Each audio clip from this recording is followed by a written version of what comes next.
This is London Real. I am Brian Rose. My guest today is Scott Livingston, recent graduate of our Broadcast Yourself Accelerator. Welcome. Woohoo! Very happy to be finished it and done it and have a real podcast. Awesome. Tell us a bit about you. Where are you from? What do you do?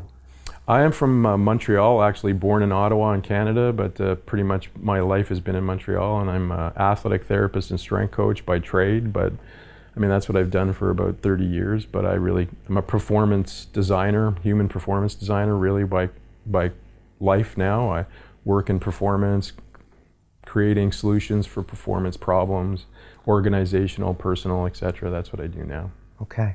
And what was going on with you to draw you to London Real, Broadcast Yourself? Were you thinking about trying to get the message out in a different way, doing your own podcast? What was going on in your life?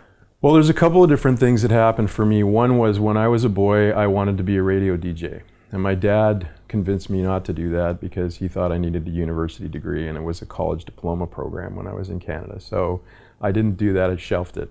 But I've always wanted to do something broadcast oriented. It's just been in my gut. And in fact, I used to watch all the different talk shows. I found them fascinating. So for a long time, it was always burning in me. And I went into what I did, and I was quite successful in it. But I've always had this feeling like I'm not doing what I want to do.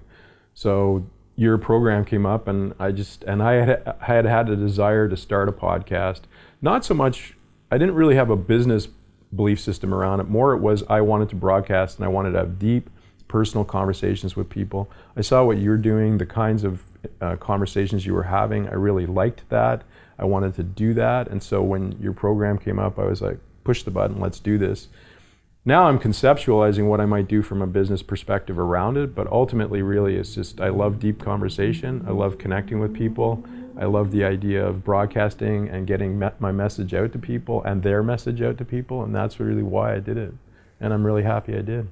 Had you tried doing this before yourself, or had you thought about any other routes? Well, I would say it's been burning in me for the last few years as a audacious, big, hairy, audacious goal to do, but I kept looking at what I would do, and the resistance of starting it would always kind of get in the way, and the resistance was always, I didn't want to take a step forward and then make a wrong step or a right step and be wasting time, and I'm not somebody who likes wasting time, so I kept asking myself so when I saw this program that would really construct it for me and just give me the process, I was really excited about that because I knew I wanted to do it, but I just couldn't take that leap of faith that I could construct it for myself. Yeah, the resistance is real for starting your own broadcast because there's like 3 layers there. There's kind of the technology layer, there's reaching out to guests, and then there are your own hang-ups when broadcasting yourselves. And I think that's why so few people actually pull off podcasts. Mm-hmm. And when you do, you're kind of already elevated in your industry. It's kind of like a wow. Mm-hmm. So I definitely see that all the time. Why London Real?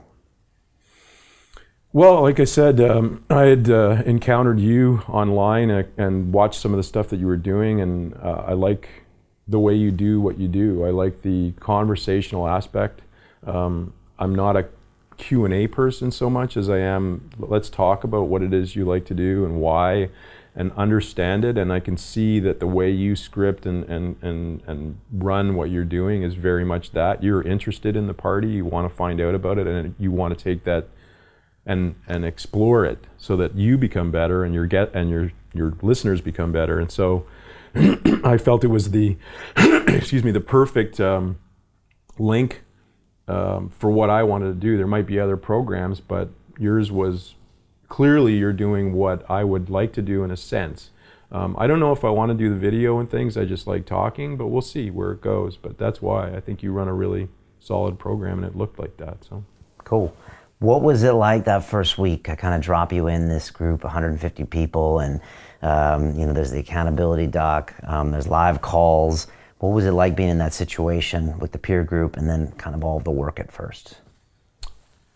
For me, you mentioned the 3 resistance categories. For me, the 2 of them were really inconsequential to me. The booking guests and the broadcasting myself. I mean, I've public spoken and taught for years. So that was not really something for me. And I've also been doing a lot of live video and things for the last few years. So me, it was the technology. So in the first couple of weeks, I found it, you know, it was a nice culture to be in. I liked the competitiveness that you created in it. I liked the team vibe. We happen to have I thought, a really good team, really good people, and we all sort of stepped up and helped each other. I just liked the way it sort of springboarded you. You felt like you knew what you needed to do, and it was just do the steps. And I didn't have a lot of resistance in this program. I had one time when you and I talked about the Excel spreadsheets and stuff, and I don't really like that stuff much, in email, documentation. It's not my forte. It's not a world that I've lived in all my life, but I stepped into it and did it. But getting out there and doing it was not hard, and it was really actually very pleasant, and I was happy I did it. And I got a lot of really good feedback from people that I did it with. So. Tell us about your podcast, and what were some of the highlights for you as far as interactions with guests or reactions from people? Well, my podcast is called Leave Your Mark, and essentially what it's all about is investigating with my guests how people and experiences have created a mark on them and really influenced their careers. And I'm talking to people who have had success. And I'm talking to people who have success, but not just that they're successful in the sense that we might look at them and say, hey, they won a gold medal or they did this from a performance perspective, but they're also good. I find they're good human beings. Like they have a connection between being, authentic human beings and successful at the same time. So I want to investigate how they got in that place. Have they always been like that? What's been the influencing factors? And then how they're transcending that now in their life as they move forward. What are they doing to influence others? And how do they want their legacy on this earth really to stand out? So that's the podcast, and I've gotten nothing more than wonderful feedback from most people. All the people that I interview, like I'm interviewing some really high performing athletes who've won Olympic medals and stuff, and other people who've done amazing things, and most of them come back to me and say it was one of the best interviews they've ever had. They really like the conversation, because a lot of athletes get asked, canned questions, bang, bang, bang. Here's the soundbite stuff, and we go into sort of depth about why and what for and how, and so they enjoy it. They enjoy the moment and time, and then my listeners, I've gotten a lot of good feedback from friends and people. So I haven't had really a hater thing yet, or so maybe that means I'm not being controversial enough. I don't know, but at the same time, I think it was just the right thing for me to do, and it's really working well. Nice. Talk to me a bit about this community. I mean, you were on Team Rose, so it was the awesome team. But what's it like being connected with all these people around the world that have these different ideas? You're meeting a lot of them here this weekend in London. Yeah, what is that experience like? It's wonderful, because you don't expect to be, in some sense, you're becoming vulnerable in front of other people about what your weaknesses are, your inabilities are, and to know that everybody's not judging you but actually helping you is a really nice thing, because everybody's in the same set of circumstances. They may have resistance around something else, so everybody kind of pushes you when you need to be pushed.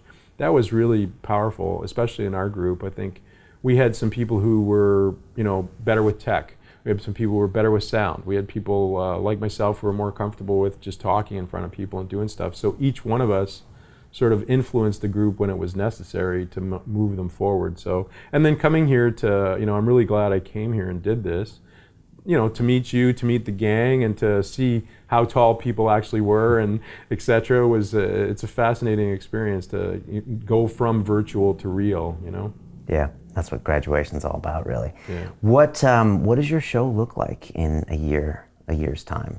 What are you trying to do with this? Where do you want to go? My first goal is to get 50 in the can, and to build my audience, which is building fairly well already. I'm happy about that. Qualitatively, I just want to add little pieces to it. I've gone very much for a straight up, I don't have a canned intro or anything or music, or I just drop it in the box and go. So I'd like to create sort of a back and front end to it and start to make it a little bit more wonderful, so to speak. But and I may shift into the video world, but I'm not in a race to do that. My long-term goal in a year or so is to have, a good audience and to start using, I don't like the word using, but working with that audience to help them grow. So start looking at how I can, with my knowledge, help them grow as people. And whether that's to have retreats or to have a program where I do something not unlike what you're doing to help them find where their aspirations lie and what they want to achieve. That's the kind of stuff I like to do and want to do with it. So that's kind of the back end of it, I think. Okay. Yeah. Biggest takeaway from the course, something that will serve you in the future, or something you learned or something you figured out how to do going forward? I really think you can do anything you want to do if you just really put your mind to it and construct a pathway. And sometimes you have to be vulnerable enough to know that you can't always construct that pathway yourself. So I think people struggle with the concept of spending money sometimes to do the things that they want to do. And to me, money is just it's just a mechanism for taking you in a direction you want to go. And so many people, save pennies to fail to ever achieve the things that they want to achieve. And so, yeah, the program is not cheap, but at the same time, it delivers what you, as you said yesterday, you have a podcast now. It delivers what you wanted it to deliver. And if that's really what you want to experience in your life, or you want to try it, then don't let your inability to know how to do it stop you. Step over that line. Somebody's going to help you get there, even if you have to pay a little bit for it at some point. So that's my biggest takeaway, really. Yeah, I always love to invest in education, and I'm 47 and I'm still buying programs because I always get the biggest return from it. And these days, I think with Google and YouTube, we all feel like we can figure it out ourselves, and there's a lot of info out there, but usually it takes a great teacher, great program, great peer group to get you there fast. And yeah, I think that's kind of what you see. And all the people at graduation, they really built 10-episode podcasts. I mean, it's such a massive accomplishment, to actually get those things in the can. Yeah, it must be very rewarding for you to watch that all come to fruition in front of you. It's nice to just see people make it happen, because I know if you've done 10, that you've just gone to the next level. And you're probably one of the most comfortable people when it comes to having conversations and broadcasting yourself, but you're the exception. I think most people, each one of those was anxiety-ridden, difficult, technology-resistant. So to get there, they probably already walked taller into a room. They probably already, their personal life has changed. There's probably things about them feeling more connected that happens on the result of that. So yeah, I love seeing all the amazing energy. That's awesome. Well, welcome to the family. You're now part of this group and part of this organization, and we're going to be linked for a long time. You were super helpful in the group, Scott, and your energy was amazing. I know you were, team star 1 week, maybe even 2 weeks, because you were just constantly pumping positive energy. So I really appreciate you on the team. I look forward to where you're going to take this podcast and all the incredible people you're going to have on there. As we say on London Real, it's about the journey, and I wish you well on yours. Including yourself. Thank you very much. All right, cheers, Scott.